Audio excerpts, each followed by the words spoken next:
नमस्कार, live knowledge में आप सभी का स्वागत है। मैं हूं अजय चौहान।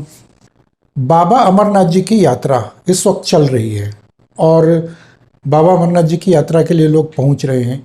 इसके अलावा जो लोग यहाँ में अगर खास बात करें कि जो लोग अगर बाबा अमरनाथ जी की यात्रा पर नहीं जा पाए हैं किसी कारण से, या उनके पेपर वर्क नहीं हो पाए, या वो समय नहीं दे पाए, या फिर कोई और समस्या रही हो उनकी किसी भी प्रकार की, तो यहाँ उनके लिए मैं ये बता दूं कि जो लोग बाबा अमरनाथ जी की यात्रा करना चाहते थे और नहीं जा पाए या नहीं जा पा रहे हैं, तो उनके लिए एक और ऑप्शन है इसी प्रकार की एक यात्रा का। तो अगर आप लोग मेरे इस चैनल पर पहली बार आए हैं तो कृपया इस चैनल को सब्सक्राइब अवश्य करते जाएं, ताकि मेरे आगे आने वाले वीडियोस की नोटिफिकेशन भी आप लोगों तक पहुंचती रहे। तो उस यात्रा को भी आप कर सकते हैं, और वो यात्रा है मणिमहेश की यात्रा। तो मणिमहेश की ये यात्रा हिमाचल प्रदेश के चंबा जिले में होती है और हर साल आयोजित होती है। और हालांकि ये आधिकारिक तौर पर, प्रशासनिक तौर पर, या जो जो मान्यता है उसके हिसाब से ये करीब 15 दिन तक चलती है। यानी कि जन्माष्टमी से शुरू होकर राधाष्टमी तक ये चलती है यात्रा। करीब 15 दिन की होती है यात्रा। लेकिन जो लोग जाना चाहते हों उनके लिए यहाँ मैं बता दूं कि अभी भी ये यात्रा चल रही है और लोग मतलब पहुँचते हैं वहाँ पर, और कुछ लोग जो है होके आए हैं वहाँ पर, और वहाँ ये यात्रा चलती रहती है। हालांकि वहाँ पर आपको, अगर अभी इस समय आप जाएंगे तो आपको वहाँ पर सुविधाएं नहीं मिलेगी, यानी कि लंगर नहीं मिलेंगे, बीच में वहाँ आपको ठहरने की सुविधाएं नहीं मिलेगी। तो आपको अपनी सुविधाएं खुद लेके जानी होगी। इस प्रकार से आपको अगर कोई खतरा हुआ, कुछ समस्या आई, तो वहाँ पर आपको खुद आपको वो मेंटेन करना पड़ेगा ये सारी समस्याओं को। तो आधिकारिक तौर पर जो इस यात्रा की जो शुरुआत होती है वो जन्माष्टमी से शुरू होती है और राधा अष्टमी तक चलती है। यानी करीब 15-16 दिन का जो होता है ये एक विशेष पद्धति जो इसकी होती है, पूजा पद्धति या मुहूर्त के हिसाब से, या जो चला आ रहा है वो उसी के हिसाब से ये यात्रा चलती है। तो जो लोग इस यात्रा में शामिल होना चाहते हों उनके लिए यहाँ मैं बता दूं कि वहाँ पर भी पंजीकरण होता है। हालांकि बिना पंजीकरण के भी लोगों ने वहाँ पर, कई लोगों ने जाना आना शुरू कर दिया है और जाते भी हैं। और जब मैं गया था, शायद 2013 में गया था मैं, तो मैं वहाँ पर ऐसा कुछ भी पेपर वर्क नहीं किया था, कोई पंजीकरण मैंने नहीं किया था। और उस टाइम तो शायद वहाँ मणिमहेश की वेबसाइट भी नहीं बनी हुई थी। तो मैं गया था वहाँ पर और मैं अपने मित्र के साथ गया था। तो मैंने वहाँ एक दिन में वो यात्रा पूरी चढ़ के शुरू सुबह सुबह निकले थे हम करीब 5 बजे, और शाम को 6:30-7 बजे के करीब हम वहाँ पर पहुँच गए थे झील तक, मुख्य स्थान तक। तो दूसरे दिन हमने करीब वहाँ से 8 या 9 बजे सुबह उतरना प्रारंभ किया था, और शाम तक यानी कि करीब हम आ गए थे 4 से 5 बजे तक हम वहाँ नीचे उतर आए थे।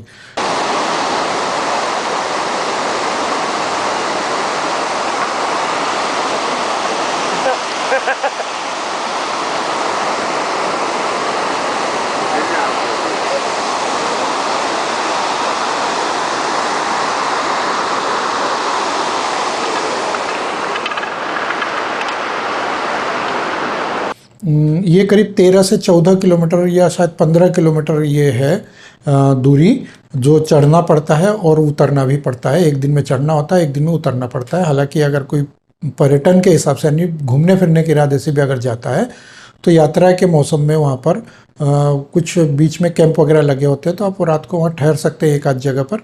तो ये सुविधा भी वहाँ दी हुई है। तो विदेशी लोगों को भी वहाँ देखा जाता है, और मैंने अपने पिछले भी कुछ वीडियोस इस चैनल पर बनाए थे इस विषय को लेकर। तो उसमें मैंने ये सारी मेंशन की हुई थी, वहाँ कितना खर्चा लगता है, कैसे जा सकते हैं, और क्या क्या वहाँ पर आपको करना पड़ेगा, सावधानी बरतनी पड़ेगी, किस प्रकार से वो रास्ता है, क्या क्या है। तो उसका भी लिंक मैं नीचे डिस्क्रिप्शन बॉक्स में दे दूँगा। हालांकि वहाँ जाना इतना अगर कठिन नहीं है तो आसान भी नहीं है, दोनों प्रकार से हम देखें तो। और बाबा अमरनाथ जी की ये जो गुफा की जो हाइट है, लगभग उतनी ही हाइट मणिमहेश झील की भी है। हालांकि उससे ऊपर भी एक ब्रह्म कुंड वगैरह कुछ है, तो वहाँ भी जाया जा सकता है, लेकिन वहाँ इतना नहीं है। वहाँ पर ज़्यादातर यात्री नहीं जाते वहाँ पर, लेकिन फिर भी अगर आप जाएं तो उसके लिए भी मैं अगले वीडियो में ये इस चीज़ का जिक्र कर दूंगा, तो आप उसका भी लिंक देख सकते हैं। और आगे मैं बता दूं कि जो ये यात्रा है वो हिमाचल प्रदेश के चंबा ज़िले में भरमौर तहसील है, और उसमें एक हड़सर नाम का छोटा सा गांव है। उस गांव से ये यात्रा शुरू होती है।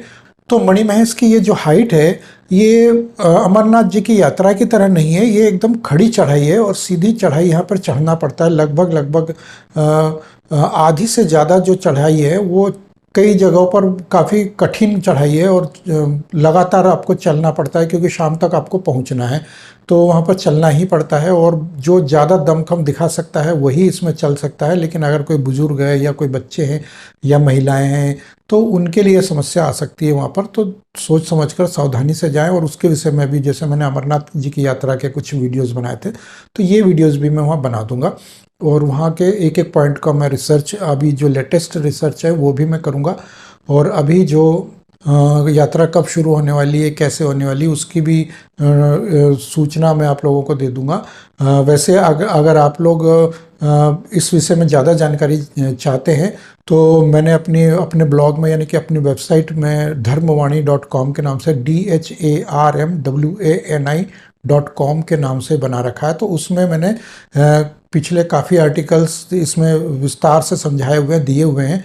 3-4 आर्टिकल है मेरे, तो वो उनका भी लिंक मैं यहाँ दे दूंगा, तो आप लोग उनको भी देख सकते हैं। इसके अलावा मैं आप लोगों को बता दूं कि मैं इस यात्रा में जा चुका हूँ, और मैंने अपना फिज़िकली फिटनेस जो थी मेरी उस टाइम पे, यानी कि फ़िज़िकल में फ़िट था पूरी तरह से, तो हालांकि अभी भी हूँ, लेकिन और मैं जब गया था वहाँ तो मुझे वहाँ समस्या आने लगी थी, और मैं वहाँ पर ऑक्सीजन लेवल भी वहाँ थोड़ा डाउन हो जाता है। तो मैंने कई लोगों को वहाँ देखा था इस समस्या से जूझते हुए। तो इस बारे में भी मैं वहाँ छोटे छोटे पॉइंट्स होंगे जो छोटे छोटे वीडियोज़ बनाकर मैं डिटेल में आप लोगों को दे दूँगा।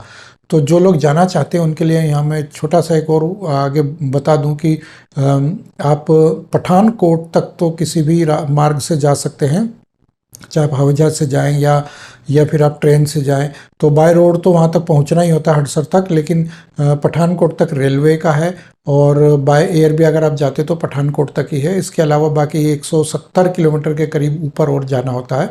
तो वो हिमाचल रोडवेज की बसें वहाँ पर चलती हैं, और उनका क्या खर्चा होगा, क्या एस्टिमेट होगा टोटल, मैं आप लोगों को अगले कुछ वीडियोस में डिटेल में समझा दूंगा। तो जो लोग इस यात्रा पे जाने के इच्छुक हैं उनको मैं ये बता दूंगा कि अगर वहाँ पर कंपलसरी है रजिस्ट्रेशन करवाना या फिज़िकल फिटनेस, तो वो भी मैं कोशिश करूँगा रिसर्च वर्क करके या अपने लेवल पर वहाँ की जानकारियाँ जुटाकर। बाकी अगर जो लोग जाने के इच्छुक हैं तो वो अपनी तैयारी वहाँ कर सकते हैं उस जाने की यात्रा की।